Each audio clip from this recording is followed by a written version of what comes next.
the manner in which the elections commission, the elections are being conducted by this body, how much role of manipulation is there? How much role? And that's the reason why this has not happened, Malazdeep.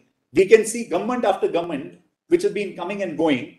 And in fact, after these the electronic voting machines which have come, it could have been the easiest way to manipulate. If somebody would, zero complaint, nobody, not even the opposition parties, losers have ever complained, barring certain instances which have been there.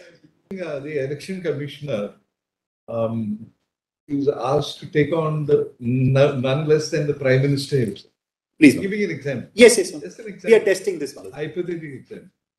Supposing the election commissioner sort of, is so weak-kneed. Yes, sir. That he says, okay, I carries with it, he doesn't get around to doing it. Will it not be a case of complete breakdown of the system then?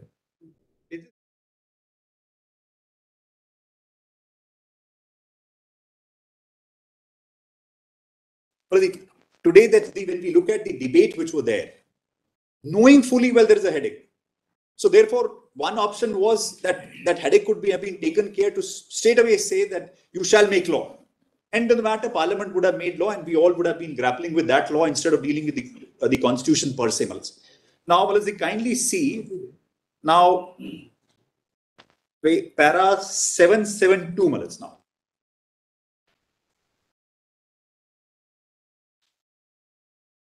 And this is by Justice Lokur, 772. On page 613, I'm sorry. Yes. Similarly, that's how it starts. Yes. Page 613. Similarly, the appointment of chief election commissioners and the election commissioner under Article 324 of the Constitution does not require the president to consult anybody, even though free and fair elections are undoubtedly vital to our democracy. Since the consultation provisions were incorporated only for the appointment of judges, surely the Constituent Assembly had good reason for making this distinction. Justice KR has referred to other presidential appointments in his draft judgment, and it is not necessary to repeat them. What is important is the message sought to be conveyed by the Constituent Assembly and the sanctity given to a recommendation by the Chief Justice of India for the appointment of judges of the Supreme Court. Well, when we look at the theme which has gone so far as looking at the approach toward the independence of judiciary vis-a-vis the obiter. Well, I completely. I'm borrowing for the persuasion. On a light-hearted note. Yes, Justice Lokur, after his retirement, I am conscious of that, and that's what they started. Headed a committee and which has given a report where there is an article written about the abuses in the matter of appointment. We hope you are aware of that. Well, I'm aware, and that was a start point, which was raised in the beginning itself, saying that Justice Madan Lokur has raised this one. All I'm saying is, Malas, that when we have a comparative provisions, and this is only for the purpose of persuading my lords, that it is not that the differentiation of the two processes so far as the independence of judiciary was not examined. It was examined, but certainly that was no core point for examination which was there. The role of assembly debates were considered, role of the committees were considered, and contrary to those role and report of the committee, the language of the 124 was relied upon to say the consultation, what is the meaning of a consultation, where the Chief Justice has got the power, the entire power left with him by virtue of that, and therefore that's there. Now, in light of this, let's kindly come to 324 for a minute. Article 324. And I'm pointing out that we are segregating the independence of the commission versus the appointment of individuals. Was not Article 142 also involved in the judge's case? Was not 142 drawn upon by the court, by this court? Yes. Because it's put in place a lot of direction, including the third case. Yes. Various procedures, which completely an elaboration, which is not justified with the text of the Constitution. Please, Manas. Entirely a contribution by the court. Yes, in all three judges over a period of time. Conditions as they found it in this court. Yes, to make provision for appointment of judges. Yes, Manas. So is that not a case where, like the earlier case law, if you really go back to the first case of adoption, yes, Manas, by this is Bharwadi, yes, by foreigners, that is how it started. That's how it started. Yes, Manas. That's all referred to in the CBI case. Yes. Union Carbide, the Chief Judicial Magistrate Magistrate case from Ahmedabad. those were cases which perhaps it may not fit in with our situation. Yes. But the judge's case appears to be a guiding factor from which we can draw inspiration, and perhaps if we are otherwise inclined to take it forward, Please apply it in the facts of the case. Otherwise, you are right. Because other all cases where there was no material. May I add that it's surprising, but the Supreme Court invoked Article 142 only on about 9 instances till 1996. 9 instances. And thereafter, After that, it's opened the floodgates. Because of all these 13B. Yes, because of these. Coming to try to answer that, how do we differentiate this position which has been taken? In 124, there is clearly a consultation which has gone to the interpretation. All I'm saying is that in 324, do we need to go down to that level to see that 324(2), when the institutional functioning is not in dispute, appointment of one man may be very relevant man and equivalent to an institution in certain situation, may not be today because we have multiple body which is there, is brought down to a level to say that because your appointment mechanism of a particular individual is, let's say, opaque and it is not visible, your institution may be functioning fine, your elections are conducted on time, there's a representation of people which is required for forming the government. Should we get into that part or not? And that's my endeavor, is that first point which I'm pointing out, is there is a gap, is there is a vacuum. We are looking at it's not a case an individual has come to the court or an individual appointment is under challenge. Hey, the functioning of the institution is under challenge. And functioning of the institution in 344(2) is one of the aspects of appointment is election commission. That can be, my lords, I've seen that they try to stitch with 19(1)(a) and therefore a person going to vote. And so I can understand that part. But should it be taken to this extent to say that a one person who's the part of the institution which is functioning fine, his appointment we need to set to the core? When the parliament in last 75 years thought it not, I'll not say fit, but not maybe desirable. So the desirability test or utopian approach to say we want to set a perfect system should, in my respectful submission, this court should go to that extent to say that we want to set up that partners. If we go further down, there's a guidance in this. We look at 322(4) for a minute. It says before each journal election of the house, each journal. So there is some decision making before each, and that's why today it may be by virtue of the nature of activity which the election has shaped into, it has changed. But the constitution still recognizes that each election is a separate feature. You may be needing one election commission EC, or you may be needing 5.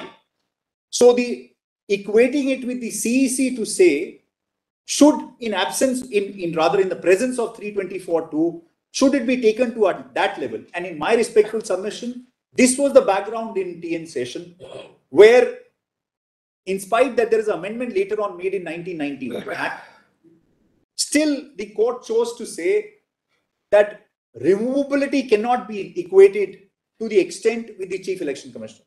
That's what the para very clearly says, that irremovability is given equivalent to the judge of this honorable court only to one person. And the reason for that seems to be is, today we are contemplating that we have understood the entire election process in the country. We don't know what the 100 years down the going to be, and this is a living document. We have to live it with it. These multiple courts are going to be interpreted. On the face of it, 324(4) gives a suggestion that before each general election to the House of the People or to the Legislative Assembly of each state, and before the first general election and thereafter, before each biennial election of the Legislative Council of each state having such council, the President may also appoint after consultation with CECs. This liberty is taken away the moment somebody is fixated for 6 years period. Somebody can make a claim, he can be removed, which has happened to notification which has been taken away saying they remove the post. Exactly what we were about to ask you. Yes, sir. Can you tomorrow undo the notifications of 93? Yes, sir. By which 2 posts of election commissioners were created, against which one was Mr. Gill was appointed and another was. Yes, sir. Can you today do that in law? In law, can you do that? You can remove, you can say, we don't need the election commissioners anyway, you go back to the old system Please, Malas. of having one chief election Please, commissioner. Malas. You can do that in law. In law, yes, Malas. And that has come, and I'm so grateful. That's where the judicial review comes in. My lords examined this position. And did not accept it in the case of Dhanua. Yes. And see, in the case of Dhanua, yes, Dhanua came with the same complaint. Yes, Dhanua came the with man the same. was working as a chief secretary or Of a state, and my period has gone. Service commission, and he came to this court complaining, I was here for less than 3 months. Yes. And because of, the chief election commissioner, Perishastri. Yes, Malas. He had a problem with him, respond number 2. Yes, Malas. And then they were removed. They were, yes. The court went into it and the court said that actually you are the problem. The election commissioners were the problem because they were having a constant rift with the chief election commissioner and throw their petition. Well, it's like a cricket team. So subsequently, when Sheshan took over in December 1990, yes, the midst of his term, you bring in this two more. So thereafter, this has come to stay. Yes, Malas. Now we have election commissioners, it's a multi-member team. Member body. But even that can be undone by you in law because it's not part of the constitution. Yes, it's correct. The president can issue a notification. Removing the posts. Yes. You can remove the posts. Well, that's where the difference between the appointment of judges and appointment of election commissioners, because that can be tested, and as a matter of fact has been tested. Finally, whatever. Well, my lord said it's a man of character ultimately we are looking for. The appointment process can take a person to a position of CEC or EC. How their interplay role between the parties, that the appointment process is not going to. We get the best batsmen in the team. 2 best batsmen fighting each other because somebody wants to open the inning and somebody wants to get to the second down. They'll fight because they're equally powerful in the team structure. So therefore, they'll always fight. That's a test of a human aspect, that who has got what kind of a qualities in that. But that has nothing to do so far as the appointment process is concerned. Appointment process, we were briefed, Maharaj, and we were discussing with the learned attorney general whether the existing structure, the manner in which the elections commission, the elections are being conducted by this body, how much role of manipulation is there? How much role? And that's the reason why this has not happened, Maharaj. We can see government after government which have been coming and going, and in fact, after these the electronic voting machines which have come, it would have been the easiest way to manipulate. If somebody would, zero complaint, nobody, not even the opposition parties, losers have ever complained, barring certain instances which have been there. But the system, I've been told, the system is of such magnitude that it doesn't allow somebody to be partisan to an extent to say that it's going to change the formation or going to affect the electoral voting to be compromised in some sense. The whole mechanism doesn't permit that somebody can go rogue. The system, and that's why we are talking of a independence of the institution, and we are not talking independence of the individual. The individual appointment. Supposing the election commissioner is asked to take on none less than the prime minister himself. Please. Giving an example. Yes. Just an example. We are testing this one. Hypothetical example. Supposing the election commissioner sort of, is so weak-kneed. Yes, that he says, okay, I carries with it, he doesn't get around to doing it.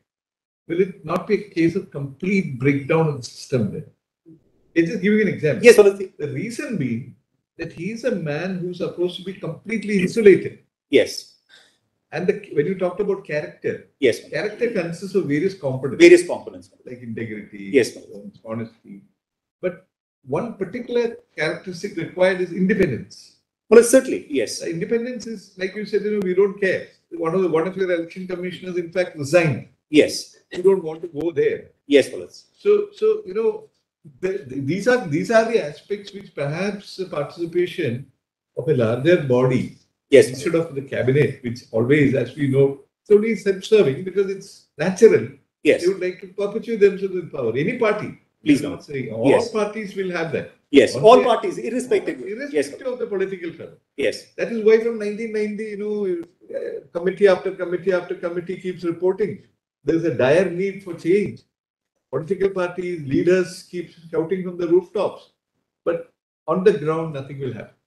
Interestingly, I'll come to the committee part also because there is some examination. I've seen these committee reports closely. Simple example I'll give. My Lord asked a question in the morning saying that why you are still voting the expenditure and not charging it to Consolidated Fund of India. The report we read clearly say no need. There's in the same page, on the same page we were reading, the last para on that say no, this is fine. It's expenditure through voting is fine. One report saying this. So in parliamentary democratic process where the functioning of administration has been given to our various ministries, it is extremely important that these are to be evolved with the period of time. These are to be reformed or improved over a period of time. How do we do it? We acquire more knowledge, we acquire more minds to apply to it, and that's how we create these committees. When we look at a law commission, there are the functioning, and why do we go far? This court has got a, if I say, foolproof system so far as the appointment of judges are concerned. But there are stray instances where things go wrong, which come to the knowledge. The whole idea is, should we change this to an extent to find that there are stray instances which are happening? And I'm not saying this can't happen. This can happen. And second, the best of the appointment, whether that is going to set right the system inter se the participant or constituents of a body like this court also. Doesn't guarantee that. But all we are trying to do is to safeguard the position. And my endeavor is, when I'm particularly pointing this out as well, the appointment of a member of this commission, how important is to be considered to say that we're going to dislodge a president. If we are not dislodging, then we are going to the same position to be done. And in my respectful submission, 324 is a vacuum of the extent. How much we should look into a transparency. Is there an extent we measure? Is we measure the extent of our independence we are looking at? Well, even if somebody by any route has been appointed and government is going to be one of the participators in that whole functioning, is it going to completely eradicate so far the relationship is concerned?